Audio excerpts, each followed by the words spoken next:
Hello international students in Canada. अगर आपका study programme Canada में कंप्लीट हो चुका है या कंप्लीट होने जा रहा है, आपने पोस्ट ग्रेजुएट वर्क परमिट के लिए अप्लाई करना है, तो आज का वीडियो ज़रूर देखना, क्योंकि आज मैं आपको कुछ कंडीशंस बताने जा रही हूँ जो आपको फुलफिल करनी है इससे पहले कि आप PGWP अप्लाई करें, और किस तरीके से आप इंश्योर कर सकते हैं कि आपके PGWP के डिसीज़न के और पॉजिटिव डिसीजन के चांसेस ज़्यादा से ज़्यादा हों।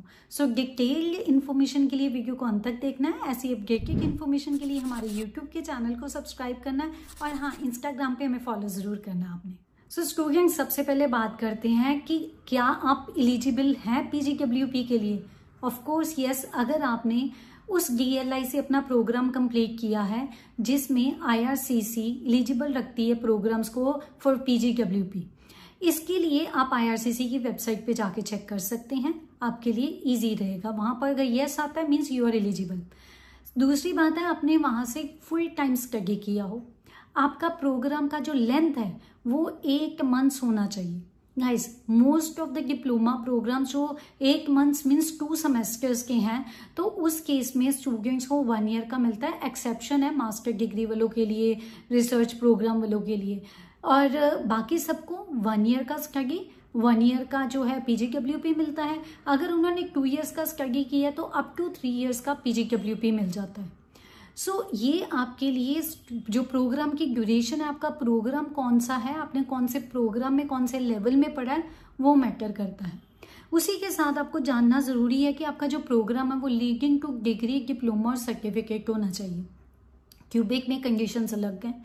उसमें अगर आप वोकेशनल ट्रेनिंग प्रोग्राम करते हैं, आपका प्रोग्राम का ड्यूरेशन 900 आवर्स होना चाहिए, और वो DVS AVS लीडिंग होना चाहिए।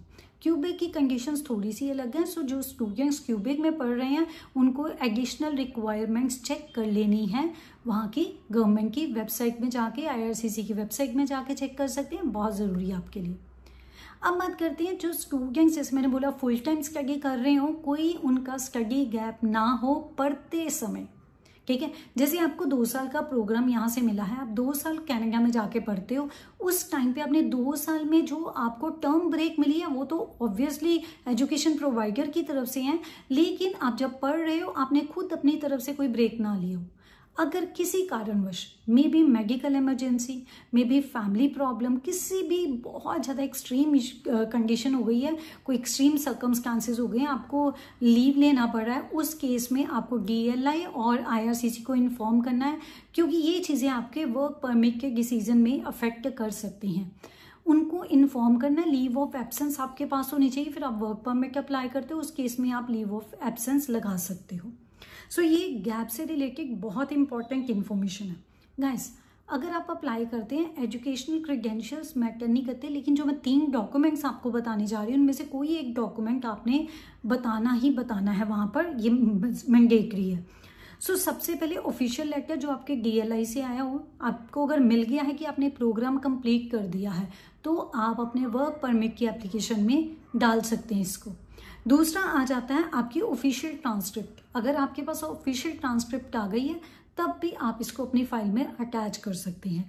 तीसरा आ जाता है copy of students transcript from DLI की वेबसाइट। मतलब DLI की वेबसाइट से आपको कॉपी अपने स्टूडेंट की, जो आपकी ट्रांसक्रिप्ट की कॉपी है, वो आपको लेनी है और उसको आपको वहाँ पे डालना है। सो गाइस, जब आपका प्रोग्राम कंप्लीट हो जाता है, आपको फाइनल ग्रेड मिल जाता है, उसके विदिन 180 डेज में आपको PGWP की एप्लीकेशन डाल देनी है। इन केस अगर आप नहीं डालते तो आप स्टडी दोबारा कंटिन्यू करके अपना स्टेटस मेंटेन कर सकते हैं एज ए स्टूडेंट, या आप आउटसाइड कनाडा जाके PGWP अप्लाई कर सकते हैं। ये 2 कंडीशंस रहती हैं। लेकिन अगर आपने विदिन टाइम अप्लाई कर दिया है और आपका स्टडी परमिट एक्सपायर हो गया, लेकिन आपका वीज़ा डिसीजन नहीं आया जो वर्क परमिट का है, उस केस में IRCC आपको अलाउ करती है काम करने के लिए, आप लीगल स्टेटस में रहते हैं। ध्यान रखिए, जब आप PGWP अप्लाई करते हैं तो आपका स्टेटस लीगल रहना चाहिए। इलीगल स्टेटस बिल्कुल मत करना, बहुत नेगेटिव रहता है आपके PGWP की वीज़ा डिसीजन के ऊपर, इसका नेगेटिव इम्पैक्ट पड़ता है। सो गाइस, ये सारी रिक्वायरमेंट्स है, फुलफिल कीजिए, आपका PGWP पॉजिटिव रहेगा। मेजॉरिटी ऑफ द स्टूडेंट्स अगर इन चीज़ों को रिक्वायरमेंट्स को फुलफिल करते हैं, एलिजिबल हो जाते हैं PGWP के लिए। सो गाइज, ये तो सारी इन्फॉर्मेशन रही PGWP को लेके। कोई क्वेश्चन है कमेंट बॉक्स में डाल देना।